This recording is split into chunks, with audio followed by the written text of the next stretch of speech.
juu palipoinuka. Tunakushukuru kwa ajili ya siku njema ya leo ambao Bwana umetupa kibali cha kusogea tena mahali hapa katika mahakama hii kwa ajili ya kesi ya kusingiziwa ya mwenyekiti wetu. Baba Mungu mwenye enzi, Baba wa rehema, neno lako linasema kwamba moyo wa mfalme uko mikononi mwako, nao uelekeza katika njia uipendayo.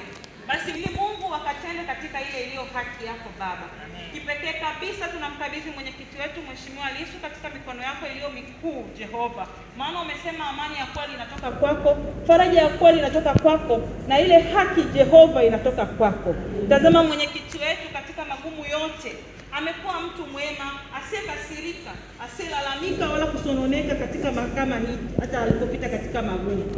Tazama mtu huyu tunamfananisha na Ayubu ambaye katika mapito yake magumu kabisa Jehova bado alikutukuza wewe, bado aliamini katika wewe Jehova. Na sisi pamoja naye tunashirikiana katika imani hiyo, tukiamini kwamba haki ya kweli inatoka kwako tu, wala si kwa wanadamu Jehova. Basi Mungu mwenye enzi uketie mahali pa juu, tunaitamalaki haki yako mahali hapa, na ile nguvu yako ipitayo nguvu za wanadamu, na ule ukuu wako unaotisha kama nini Jehova ukaonekane katika mahakama hii Jehova, ili kila asikiaye na asomaye ajue kwamba yupo Mungu asiyetishwa na mtu yoyote, ajue kabisa ya kwamba yupo Mungu ambaye anaweza kubadilisha mambo ya dunia hii kwa sekunde chache.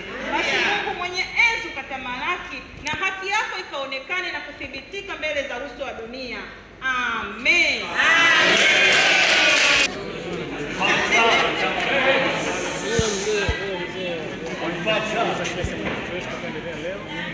Shahidi wa shule tenda kwenye darasa.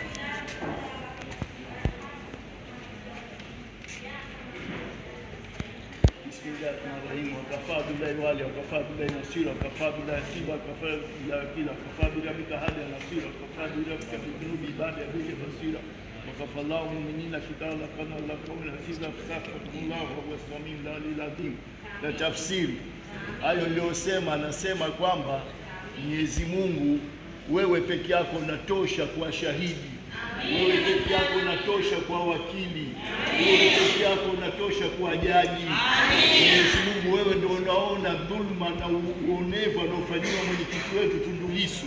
Wewe ndio shahidi, wewe ndio kiongozi, wewe ndio mwenye nguvu za kila kitu.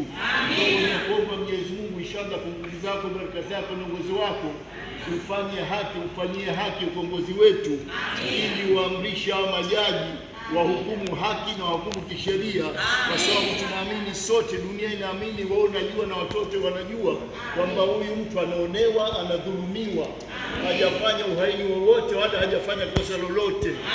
Ukisomea historia yake tangu alipokuwa mdogo, kazi yake kusaidia watu wanyonge na maskini, na bado nia yake hata kulikomboa taifa hili, hata kuwasaidia maskini wa Tanzania. Kwa hivyo Mwenyezi Mungu tunakuomba sote kwa pamoja umsaidie na umpatie haki yake Mwenyezi Mungu, ili aweze kuliongoza taifa hili.